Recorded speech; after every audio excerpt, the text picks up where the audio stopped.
El tema a tratar es la hipertensión arterial esencial.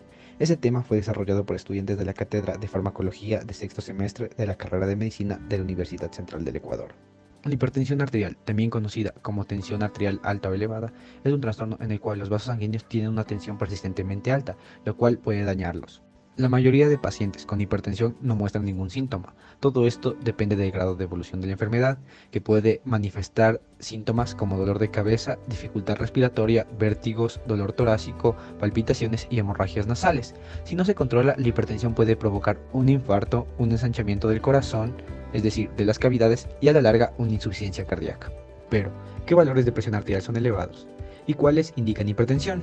Según la revista del Colegio Americano de Cardiología, los valores normales de presión arterial sistólica son menor a 120 milímetros de mercurio y la presión arterial diastólica menor a 80 milímetros de mercurio. Por otro lado, consideramos que la presión arterial está elevada cuando la presión arterial sistólica se encuentra entre 120 y 129 milímetros de mercurio y la diastólica menor a 80 milímetros de mercurio. Por otro lado, los grados de hipertensión se dividen en dos grupos. El grado o estadio 1 es aquel en el cual el paciente maneja valores de presión arterial sistólica entre 130 y 139 milímetros de mercurio, o presión arterial diastólica entre 80 y 89 milímetros de mercurio. Es aquel en el cual el paciente maneja presiones arteriales sistólicas igual o mayores a 140 milímetros de mercurio y diastólicas mayores igual a 90 milímetros de mercurio. Para realizar un diagnóstico apropiado es necesario obtener una valoración del riesgo cardiovascular y del daño a órgano diana, que puede existir o que existe, para poder realizar un manejo adecuado e individual en cada paciente. Lo importante en la hipertensión arterial esencial es descartar las causas secundarias, es decir, daños en órganos o tejidos que pueden llevar a una hipertensión arterial, como el daño renal. El diagnóstico se puede realizar mediante un AMPA o un MAPA. El AMPA consiste en el automonitoreo, es decir, la propia paciente o un familiar entrenado en la toma de presiones arteriales realiza las tomas de estas en el domicilio de la paciente. El MAPA consiste en un monitoreo ambulatorio, en el cual, mediante un dispositivo automatizado, se toman las presiones arteriales en un rango de 24 horas a intervalos preprogramados. La hipertensión es uno de los principales factores de riesgo cardiovascular. No obstante, la coexistencia de otras condiciones y comorbilidades influye en gran medida en el pronóstico final del paciente. Por ello, la estratificación de riesgo en cada uno de estos pacientes nos servirá posteriormente para la adecuada toma de la decisión terapéutica. La relación epidemiológica entre las elevadas cifras de presión arterial y la incidencia de enfermedad cardiovascular fue puesta en manifiesto a finales de los años 50 en un estudio realizado por las compañías americanas de seguros de vida. Posteriormente, la evidencia científica se ha visto reforzada a raíz de varios estudios epidemiológicos observacionales, entre los que cabe destacar el estudio Framingham y el estudio MRFI-TH4. Por otro lado, la calculadora de riesgo cardiovascular de la OMS, basada en las guías de prevención de la OPS y la OMS referidas, incluyen consideraciones sobre el tratamiento antihipertensivo, el uso de estatinas, el manejo del tabaquismo, el ejercicio físico y aspectos dietéticos, entre otros. Evaluar el daño a órgano diana es fundamental en esta patología. Se puede realizar a través de los siguientes exámenes, que son de gran ayuda también para descartar causas secundarias. Se puede realizar un electrocardiograma, una química sanguínea, un recuento sanguíneo, un uroanálisis, una evaluación de niveles de TSH, al igual que algunos electrolitos como sodio, cloro, calcio sérico. Siguiendo la guía de la buena prescripción de la OMS, es necesario especificar el objetivo terapéutico. En los pacientes con hipertensión arterial es fundamental reducir a niveles normales la presión arterial. En estos pacientes también se debe prevenir las complicaciones cardiovasculares que conlleva la enfermedad, y es igual de importante estimular la actividad física en este tipo de pacientes.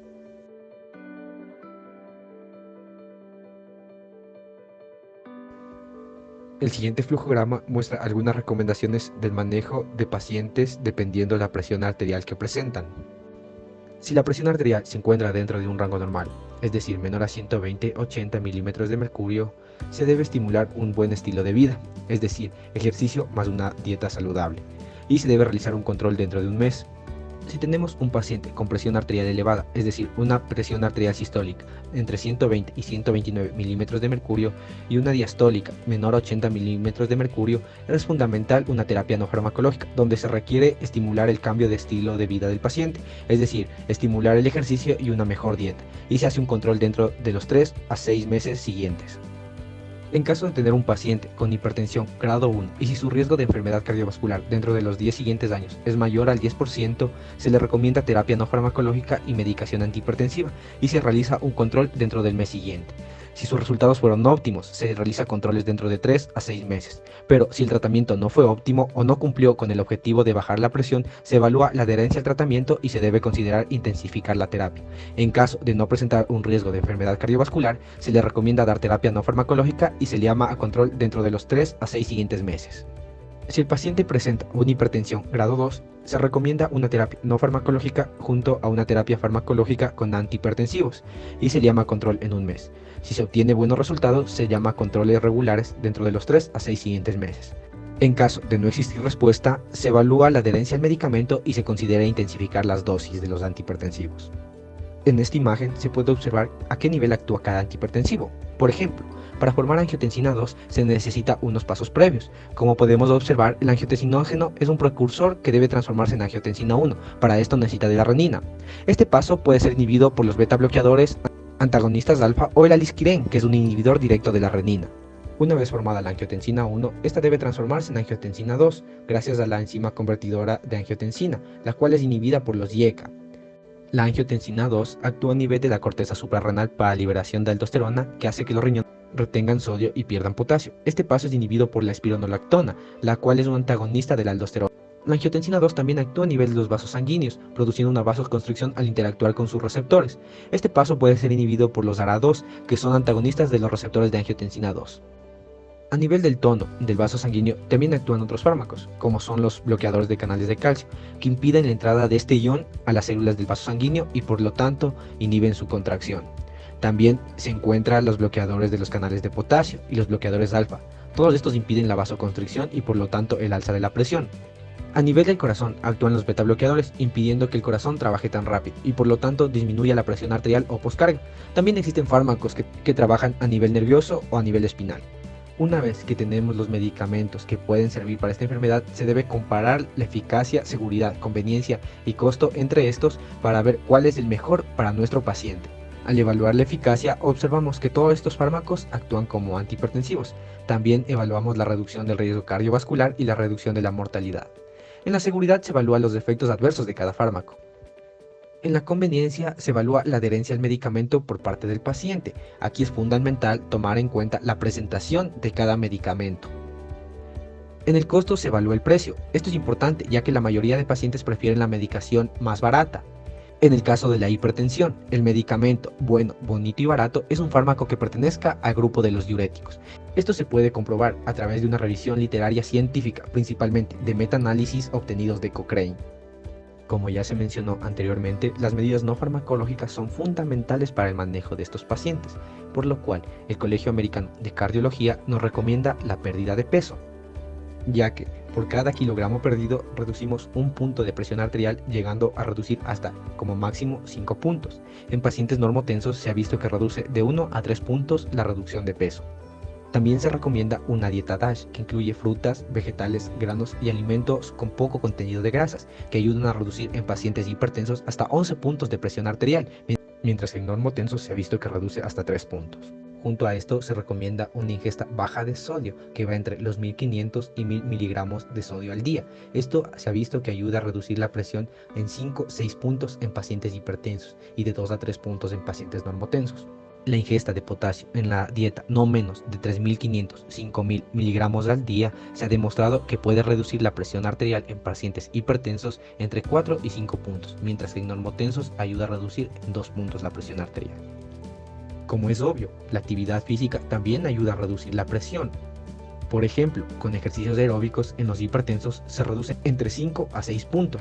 Con el ejercicio de dinámica de resistencia se reduce la hipertensión unos 4 puntos y con ejercicio de resistencia isométrico se reduce unos 5 puntos en hipertensos. Se recomienda también una ingesta moderada de alcohol en hombres no más de 2 vasos y en mujeres no más de 1 vaso. Esto ayuda a la reducción de la presión arterial en 4 puntos en hipertensos y en normotensos en 3 puntos. Entonces, para recordar y resumir un poco todo lo que hemos visto hasta ahora, tras una primera medición de presión arterial en un paciente y la presión arterial al ser alta, se debe realizar un cambio de estilos de vida en el paciente durante 3 meses. Después de estos 3 meses, si la presión arterial continúa elevada, se solicita un MAPA o un AMPA. Si en el MAPA o en el AMPA los valores de presión arterial se encuentran entre 130 y 139 de presión arterial sistólica y 80 a 89 entre presión arterial diastólica, y si el paciente adicional a esto presenta signos y síntomas de enfermedad cardíaca aterosclerótica o tiene un riesgo cardiovascular mayor al 10% en los siguientes 10 años, se recomienda medidas no farmacológicas más terapia farmacológica y se debe evaluar el tratamiento en 2 semanas. En el caso de tener un paciente con resultados de MAPA o AMPA de valores mayores a 140-90 de presión arterial, se recomienda igualmente cambio de estilos de vida más terapia farmacológica y una evaluación al siguiente mes de iniciado el tratamiento.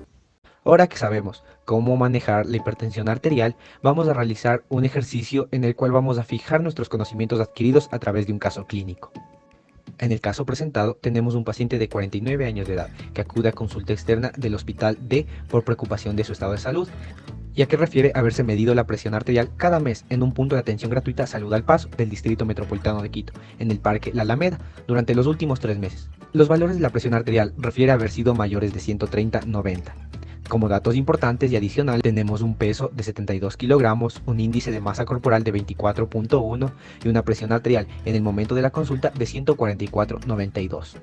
En este paciente, que refiere desde hace 3 meses valores superiores a 130/90, es importante realizar un MAPA o un AMPA, el cual nos ayude a diagnosticar la hipertensión arterial. Una vez diagnosticado esto, podemos ver en qué grado está el paciente y la estratificación del riesgo.